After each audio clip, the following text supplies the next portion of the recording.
प्रिय विद्यार्थियों, सुप्रभात। संस्कृत की कक्षा में आपका स्वागत है। आज हम कक्षा 6 के द्वितीय पाठ दूसरे पाठ आकारांत स्त्रीलिंग के अभ्यास प्रश्नों को करेंगे।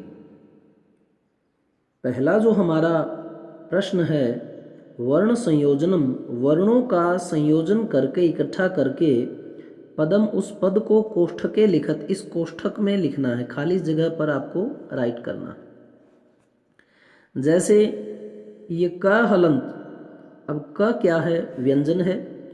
ये हलंत का मतलब है कि अभी इस क में कोई भी स्वर नहीं है। कोई भी जब आप इसमें स्वर डालेंगे तो आपका जो हलंत है वह हट जाएगा। व्यंजन स्वरों की सहायता से ही बोले जाते हैं। तो क हलंत प्लस उ, अब ये जो उ स्वर है ये आप इसमें जैसे ही डालेंगे तो क का हलंत हट करके उ की मात्रा उसमें लग जाएगी, इस तरह कु।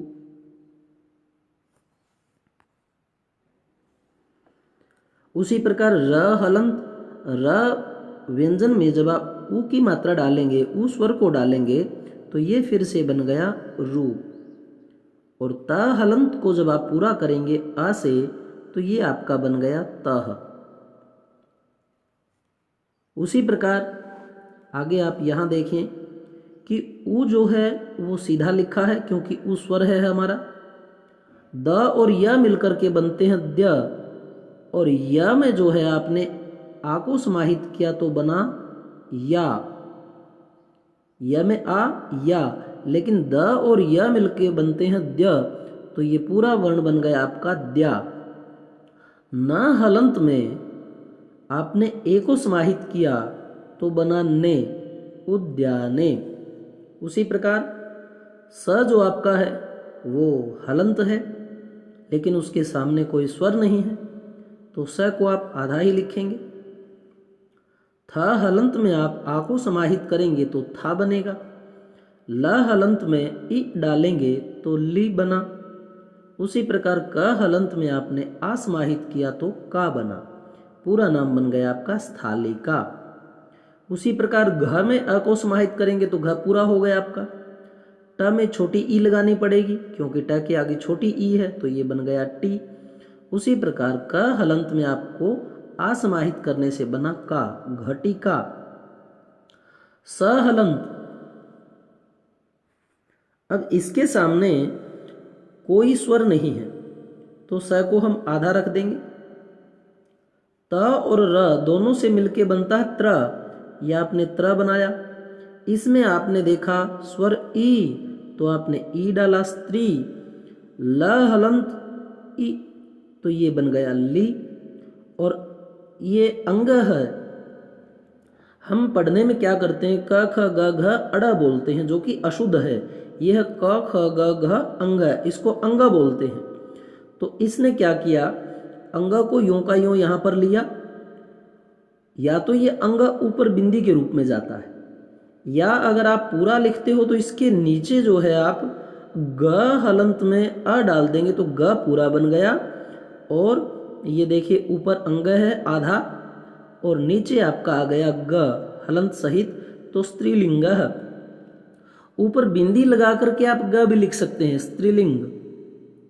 लेकिन आप ग अंग जो है वो आधा लिख करके उसके नीचे भी आप इस तरह से कर सकते हैं।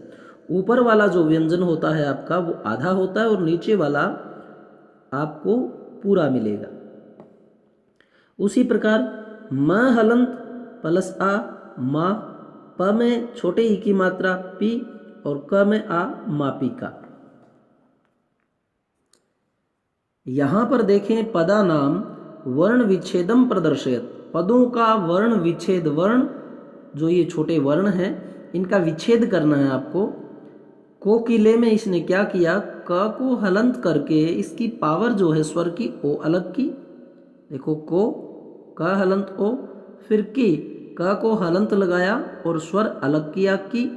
उसी प्रकार से ले, ल को हलंत करके इसका स्वर इसने निकाल दिया ए, तो वर्ड बन गया आपका कोकिले।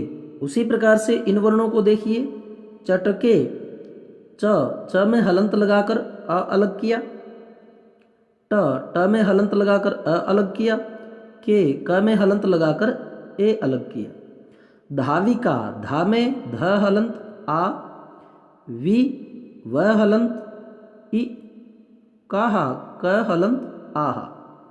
उसी प्रकार से कुंचिका, क हलंत उ अलग किया, कु।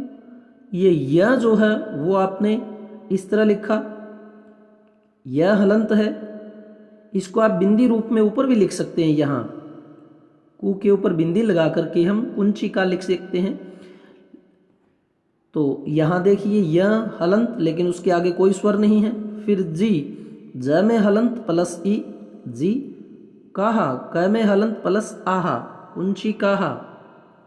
उसी प्रकार में खटवा, ख में ख हलंत प्लस आ, ट आधा है तो ट को हम आधा ही लिखेंगे। उसके बाद इसमें से कोई स्वर नहीं निकलेगा क्योंकि ये पहले से आधा है। वा, व हलंत आ, खटवा। और छुरी का, छ हलंत उ, र हलंत ई, क हलंत आ, छुरी का। तो प्रिय विद्यार्थियों, ये जो 2 प्रश्न हैं ये आपको अच्छी तरह से लिख करके लेके आने हैं गृह कार्य में। वर्णों का संयोजन भी और वर्णों का विच्छेद भी। YouTube लिंक को सब्सक्राइब करें, घंटी का निशान दबाएं जिससे कि आने वाले सारे वीडियो आपको मिल सकें। जब भी समय हो आप लिंक पर जाएं, उन्हें बार बार देखें और अपना गृह कार्य समय पर करें ताकि आपके अध्ययन में कोई बाधा ना आए। धन्यवाद।